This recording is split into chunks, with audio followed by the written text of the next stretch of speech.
Hi hello welcome to my first blog. ನೋಡಿ ಇವತ್ತು ಬೆಳಗ್ಗೆ ಬಿಸಿಲು ಬರ್ತಾ ಇತ್ತು ಅಂತ ನಾವು ಅಕ್ಕಿ ತೊಳೆದು ಒಣಗಾಕೋಣ ಅಂತ ಹೋದ್ರೆ ಎಲ್ಲ ನಾನೇ ಮಾಡಬೇಕು ಅಂತ ಬರ್ತಾರೆ ಇವರು.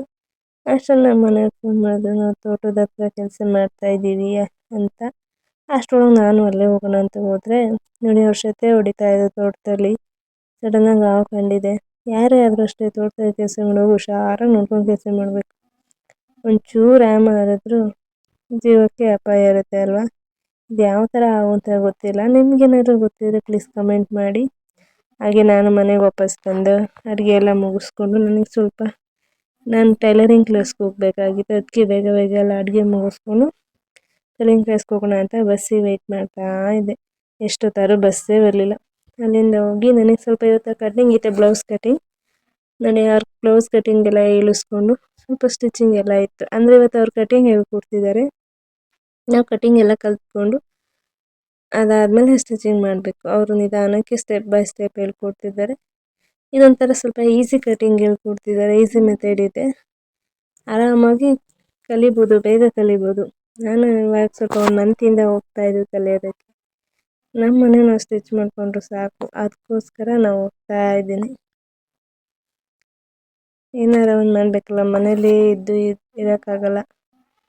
ನಮಗೂ ಏನಾರ ಒಂದು ಕೈಲಿ ಕಸಬಿರಬೇಕು ಅಂತಾರಲ್ಲ, ಆ ಥರ. ನಾನು ಮನೇಲಿ ಫ್ರೀ ಇರ್ತೀನಿ. ನನ್ನ ಮಗಳೆಲ್ಲ ನೋಡಾದ್ಮೇಲೆ ಅವಳು ಸ್ಕೂಲಿಗೆ ಕಳಿಸಿ ನಾನು ಹೋಗ್ತೀನಿ. ಹಾಗೆ ನಮ್ಮ ಮನೆಯವ್ರು ನನ್ನ ಪಿಕಪ್ ಮಾಡೋಕ್ಕೆ ಅಂತ ಬಂದರು. ಅಲ್ಲಿಗೆ ಗೋಬಿ ತಿಂದ್ಕೊಂಡು ಬಂದ್ವಿ. ಅಷ್ಟರಲ್ಲಿ ನಮ್ಮೂರಲ್ಲಿ ಖಾರ ಹಬ್ಬ ನಡೀತಾ ಇತ್ತು. ಹಂಗಾಗಿ ನಾವು ಖಾರ ಹಬ್ಬಕ್ಕೆ ಅಂತ ಅಮ್ಮನ ಮನೆಗೆ ಹೋಗಿದ್ವಿ. ನೋಡಿ, ಅಮ್ಮನ ಮನೇಲಿ ಖಾರ ಹಬ್ಬ ಅಮ್ಮರ ಊರಲ್ಲಿ ತುಂಬ ಚೆನ್ನಾಗಿರುತ್ತೆ. ದೇವರೆಲ್ಲ ಓಡಿಸಿ ತುಂಬ ಊರುಗಳಿರ್ತವೆ ನೋಡಿ, ಅವಕ್ಕೆಲ್ಲ ಅಲಂಕಾರ ಮಾಡಿ ಕಾಂಪಿಟೇಷನ್ ಮೇಲೆ ಅಲಂಕಾರ ಮಾಡ್ತಾರೆ.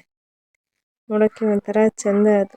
ನೋಡಿ, ಅವ್ರ ಹುಡುಗರೆಲ್ಲ ಸೇರಿಕೊಂಡು, ಜನ ಎಲ್ಲ ಸೇರಿಕೊಂಡು ಒಂದೊಂದಕ್ಕೆ ಒಂದೊಂದು ಥರ ಅಲಂಕಾರ ಮಾಡಿರ್ತಾರೆ. ಎಷ್ಟು ಚೆಂದ ಇರುತ್ತಲ್ಲ ಇವೆಲ್ಲ ನೋಡೋಕ್ಕೆ. ಮುಂದೆ ಮುಂದೆ ಇವೆಲ್ಲ ಸಿಗುತ್ತಾ ಇಲ್ವೋ ಗೊತ್ತಿಲ್ಲ. ಇವಾಗಂತೂ ಚೆನ್ನಾಗಿದೆ. ಪುಟ್ಟ ಪುಟ್ಟ ಮಕ್ಕಳಂತೂ ಪುಟ್ಟ ಪುಟ್ಟ ಕರಗಳನ್ನೆಲ್ಲ ತಗೊಂಡಿರ್ತಾರೆ. ನಾವು ಖಾರ ಹಬ್ಬದಲ್ಲಿ ಅವರೇ ಓಡಿಸ್ಬೇಕು ಅಂತ. ಅದೇ ಮುಂಚೆ ಇನ್ನೂ ಚೆನ್ನಾಗಿತ್ತು. ಕಾಂಪಿಟೇಷನ್ ಮೇಲೆ ಯಾರು ಫಸ್ಟ್ ಬರ್ತಾರೆ ಅಂತ ಓಡಿಸ್ತಿದ್ರು. ಇವಾಗ ಸ್ವಲ್ಪ ಜನಗಳಿಗೆ ಇಲ್ಲ ರಿಸ್ಕ್ ಆಗಬಾರ್ದು, ಏನಾರ ಕಡೆ ಈ ಕಡೆ ಹೋಗಿ ಗುದ್ದುಬಿಟ್ರೆ ಅಂತ ಈ ಥರ ನಿಧಾನ ಕರ್ಕೊಂಡು ಹೋಗ್ತಾರೆ. ಅದಾದಮೇಲೆ ನಮಗೆ ಸಂಜೆ ಒಂದು ಮದುವೆ ಅಟೆಂಡ್ ಮಾಡೋದಿತ್ತು. ಇಂದ ನಾವು ಮದುವೆಗೆ ಬಂದು ಮದುವೆ ಅಟೆಂಡ್ ಮಾಡಿ ಅಷ್ಟರಲ್ಲೇ ನನ್ನ ಮಗಳು ಅವ್ರ ಅಣ್ಣನ ಮೇಲೆ ಮುನ್ಸ್ಕೊಂಡಿದ್ದಾಳೆ. ಈಗ ಅವಳು ಅಣ್ಣ ತಂಗಿ ಕಾಂಪ್ರಮೈಸ್ ಆಗ್ತಿದ್ದಾರೆ. ಅಣ್ಣ ಪುಸಿ ಹೊಡಿತಿದ್ದಾನೆ ತಂಗಿಗೆ. ನೋಡಿ, ಪುಸಿ ಹೊಡೆದು ಅವರಿಬ್ರು ಕಾಂಪ್ರಮೈಸ್ ಆಗಿ ಅದಾದಮೇಲೆ ಅವಳು ಫುಲ್ ಹ್ಯಾಪಿ. ಇವಾಗ ಖುಷಿ ಖುಷಿ ಆಗಿದ್ದಾಳೆ.